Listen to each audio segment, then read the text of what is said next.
اعوذ باللہ من الشیطان الرجیم، بسم اللہ الرحمن الرحیم۔ یہ قرآن میں لکھا ہے، یہود و نصارہ کا نام لے کے لکھا ہے کہ یہ تمہارے دوست نہیں ہیں، تم ان کو اپنا دوست نہ بناؤ، ولی نہ بناؤ۔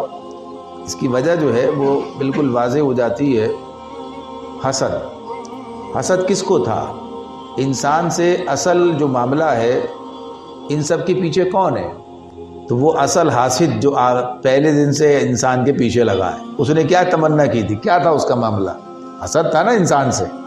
بات یہ تھی کہ آدم کو اللہ تعالیٰ نے جو نعمت دے دی، آدم علیہ السلام کو اللہ تعالیٰ نے جو عزت دے دی، ان کو جو منصب دے دیا، اب یہ جو ہے ظاہر ہے کہ اسے یہ گوارا نہ ہوا۔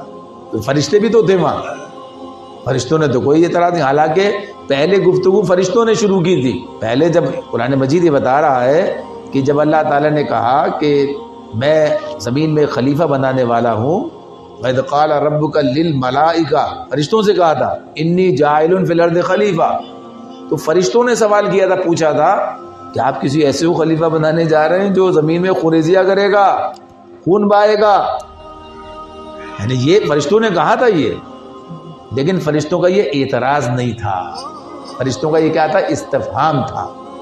استفہام کیا ہوتا ہے؟ یعنی کسی چیز کو سمجھنے کی کوشش۔